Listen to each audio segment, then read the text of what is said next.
ஆண்டவர் இயேசு கிறிஸ்து உங்க மேல ரொம்ப அன்பும் அக்கறையும் உள்ள ஒரு தேவன். நீங்க பாதுகாப்பா இருக்கணும், சேதமடையக்கூடாது, எப்பவும் மகிழ்ச்சியா இருக்குன்னு விரும்புகிறதுனாலதான் இந்த வாக் வித் ஜீசஸ் நிகழ்ச்சி மூலமா உங்களோடு பேசிக்கொண்டே இருக்கிறார். ஒவ்வொரு நாளும் அவர் பேசுறாரு தானே. சில சமயம் ஆலோசனை தருகிறார், வாக்குத்தத்தம் கொடுக்கிறார், நமக்குள்ள உரிமைகளை சொல்லி கொடுக்கிறார். இன்னைக்கு கூட ஒரு அற்புதமான வார்த்தை ஆண்டு சொல்றார். என்ன தெரியுமா? நாகூம் புஸ்தகத்துல 1 அதிகாரம் 15வது வசனத்துல, துஷ்டன் இனி உன் வழியாய் கடந்து வருவதில்லை, அவன் முழுவதும் சங்கரிக்கப்பட்டான். துஷ்டன் என்று ஆண்டவர் யாரு சொல்றாரு? பிசாசானவனை. அவன் தான் துஷ்டன். அவன் நமக்கு விரோதமா எப்பவும் தீங்கு நினைச்சுக்கிட்டே இருப்பான். எப்பமாவது தீமை பண்ணணும், இவங்களை சந்தோஷமா இருக்க விடக்கூடாது, வியாதியை கொடுத்துடணும், தடை பண்ணிடணும், நிந்தியை உண்டாக்கணும், அவமானத்தை உண்டாக்கணும், குடும்பத்துல பிரச்சனை, வேலையில பிரச்சனை, பிசினஸ்ல பிரச்சனை, ஊழியத்துல பிரச்சனை, எதையாவது பண்ணிக்கிட்டே இருக்கணும் அப்படின்ட்டுன்னு. இந்த துஷ்டனாகிய பிசாசு பாருங்க, அவன் கண்ணுக்கு தெரியாத ஒரு எதிரி. இவன் தான் நமக்கு விரோதமா மனிதர்களை கூட தூண்டி விடுவான், நம்மை சேதப்படுத்த, நம்மை வேதனைப்படுத்த, நம்முடைய காரியத்தை தடுக்க. என்ன துஷ்டமான காரியங்கள்லாம் நடக்க காரணம் பிசாசாகிய துஷ்டன். ஆண்டவர் சொல்றாரு, அவனை குறித்து பயப்படாதங்க, இனி உங்க வழியில அவன் குறுக்கிட மாட்டான், ஏன்னா அவன் சங்கரிக்கப்பட்டு போனான். என்ன சொல்றீங்க நினைக்கிறீங்களா? சிலுவையில இயேசு அந்த சாத்தானை சங்கரித்தார். அவர் சிலுவையில சிந்தின ரத்தத்தின் மூலமாக பிசாசின் கிரியைகளை சங்கரித்து விட்டார், அவனுடைய வல்லமைகளை அழித்து விட்டார். அவன் துஷ்டன் தான், தீமை செய்கிறவன் தான். ஆனால் சிலுவையில இயேசு அவனுடைய கிரியைகளை சங்கரித்ததுனால இனி உங்க வழியில அவன் வரமாட்டான். இல்ல வர்றானே, பிரச்சனை உண்டாக்குறானே அப்படின்னு சொன்னா, நீங்க ஆண்டவரோட ஐக்கியத்துல ஸ்ட்ராங்கா இருந்தீங்கன்னா வந்து பாப்பான், தூரத்துல பார்த்து இவர் ஒண்ணு பண்ண முடியாதுன்னு போயிடுவான்.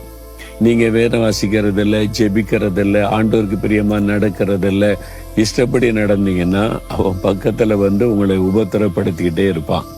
அப்போ கர்த்தருக்குள்ள உங்களை திடமா நீங்க வச்சுக்கிட்டீங்கன்னா துஷ்டனாகிய பிசாசு உங்க வழியில வரவே மாட்டான். இயேசு சொல்றாரு, ஏதோ துஷ்டனாகிய பிசாசு வர்றான், என்கிட்ட அவனுக்கு ஒண்ணுமே கிடையாது, அவன்கிட்ட என் பாச்சா பலிக்காது. அப்படின்னா என்ன அர்த்தம்?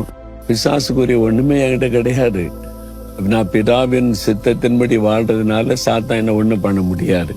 பிசாசுக்குரிய ஏதாவது உங்களுடைய வாழ்க்கையில இருந்தா பாவங்கள், சாபங்கள், பிசாசனுடைய கிரியைகள் இடம் கொடுத்தா அவன் அதன் வழியா உள்ள நுழைய முடியும். அதனாலதான் சொல்றேன், நீங்க ஜாக்கிரதையா இருங்க, வசனத்தின்படி வாழுங்க, ஆண்டவருடைய வசனத்தின்படி வாழ்க்கையை அமைத்துக் கொள்ளுங்கன்னு சொல்ற காரணம் அதுதான். நம்ம வசனத்தின்படி வாழ்க்கையை சரியா அமைச்சுக்கிட்டா துஷ்டனாகிய பிசாசு வரவே முடியாது. என்ன சிலுவையில் ஆண்டவர் சங்கரிச்சிட்டார். உங்க வாழ்க்கையில வியாதியை கொண்டு வர்றானா, நிந்தியை கொண்டு வர்றானா, சமாதானத்தை கெடுக்கிறானா, தடைகளை உண்டு பண்றானா, இனி உங்க வாழ்க்கையில அவன் குறுக்கிட மாட்டான். ஆண்டவர் வாக்கு கொடுக்கிறார். அவன் சிலுவையில் ஆண்டவர் சங்காரம் பண்ணிட்டார்.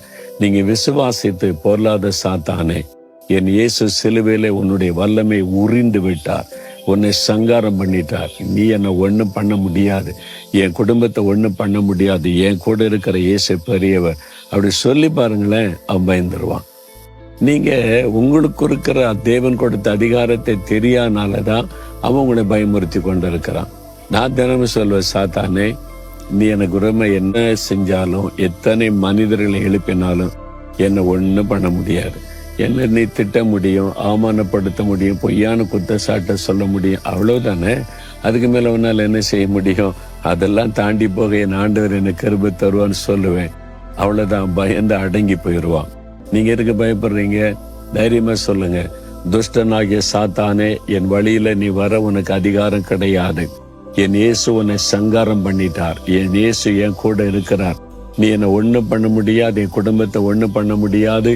இன்றைக்கு நீ எனக்கு செய்ய நினைத்திருக்கிற தீமையான காரியங்கள் எல்லாம் இயேசுவின் நாமத்தில் முடக்கப்பட்டு போகட்டும். என்னை டிஸ்டர்ப் பண்ணுகிற காரியம் எல்லாம் இயேசுவின் நாமத்தில் விலகட்டும். நான் இயேசுவின் நாமத்தில் ஜெயம் எடுக்கிறேன். ஆமேன், ஆமேன்.